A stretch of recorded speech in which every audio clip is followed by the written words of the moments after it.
Selamat sore Bapak, perkenalkan nama lengkap saya Maria Yeyen Vita Pali, kelas A, jurusan Sosiologi semester 4. Di sini saya akan menjelaskan tentang materi yang diberikan oleh Bapak yang berkaitan dengan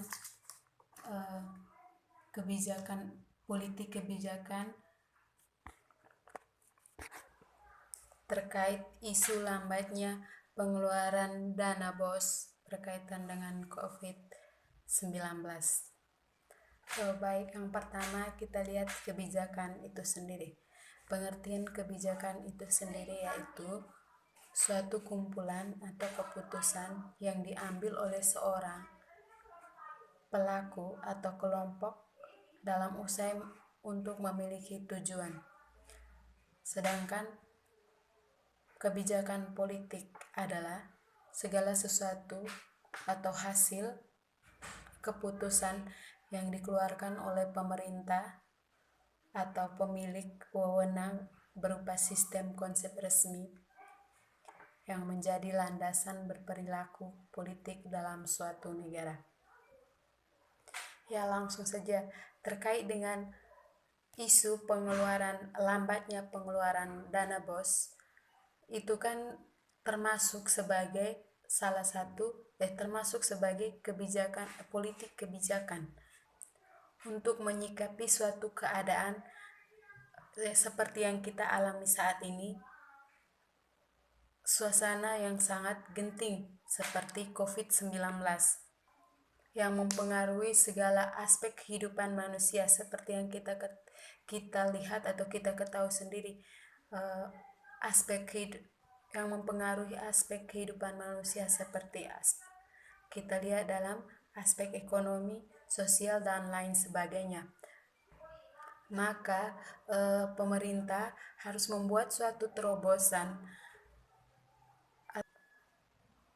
atau suatu kebijakan untuk menyikapi keadaan tersebut, sehingga aspek-aspek yang mempengaruhi kehidupan sosial tadi paling tidak dapat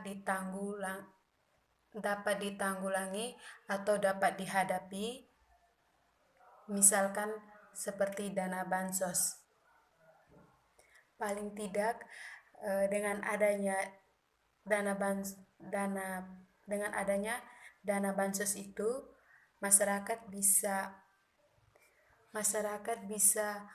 mencukupi kehidupan masyarakat untuk waktu ke depan, seperti membeli sembako atau memenuhi kebutuhan sehari-hari. Berkaitan dengan lambatnya dana bansos, kalau menurut saya, kita masyarakat sendiri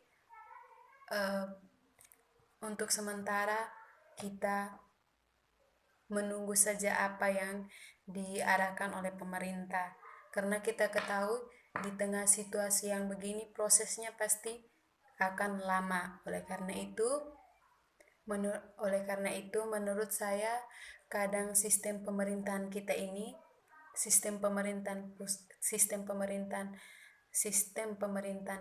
ini dari pusat ke daerah, dilihat dari sistem birokrasi yang kadang tumbang tindih ini. Kalau dana bansos yang diberikan itu dari desa, kita bayangkan saja dari pusat ke pemerintahan, dari pusat melalui kementerian. Kita lihat itu, apakah sistem bansos ini melalui kita lihat sistem pengeluaran dana bansos ini apakah diturun langsung kepada desa atau melalui kabupaten atau provinsi dulu secara bertahap. Kalau melalui desa kan itu sudah itu sudah memotong jalur. Berarti itu mempercepat sistem birokrasinya. Kalau pengiriman dana bansosnya itu melalui provinsi, kabupaten, baru ke desa, berarti itu memperlambat sistem birokrasinya. Sangat memperlambat sistem birokrasinya. Kemudian dilihat dari data.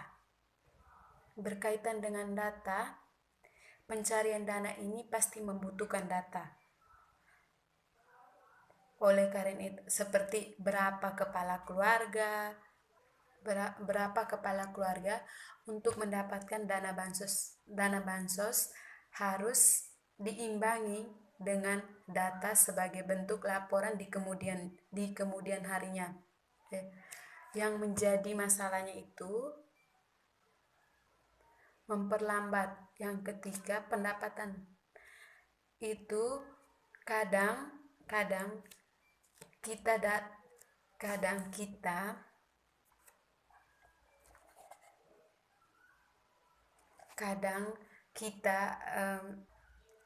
data yang diberikan itu tidak valid. Misalkan data di masyarakat seperti yang kita ketahui, masyarakat ini kan proses pertumbuhannya cepat. Seperti dalam satu rumah, seperti kepala keluarga yang tinggal dalam satu rumah itu bukan satu kepala keluarga saja, melainkan 2 atau 3 kepala keluarga. Seperti itu. Selanjutnya, kadang juga yang di daerah ini nakal. Dalam arti itu tadi tentang pendataan penduduk yang mendapatkan bantuan tadi. Seperti yang saya baca, kata Bapak Wakil Presiden Ma'ruf Amin mengatakan bahwa sistem nanti dari pihak pemerintahan belum menentukan mekanisme penyaluran bansos. Mereka sedang merumuskan apakah penyalurannya akan melalui rekening bank atau vintage. Karena data untuk penyaluran bantuan sosial itu belum didapatkan secara detail. Apalagi saat ini sedang dikeluarkan himbauan agar masyarakat melakukan physical distancing atau menjaga jarak fisik dalam rangka pencegahan penyebaran COVID-19. Setelah semua diketahui datanya, baru nanti dari pihak pemerintah memutuskan mekanisme mana yang paling efektif untuk disampaikan. Jadi mekanismenya baru, semuanya dirumuskan baru, belum diputuskan mekanisme penyalurannya. Itu kata Bapak Wakil Presiden. Berkaitan dengan dana bansos rawan korupsi, jadi peneliti Pusat Kajian Anti Korupsi Universitas Gadjah Mada, Hanifa Febriani, mengungkapkan pemberian dana bansos di situasi bencana rentan membuka celah korupsi.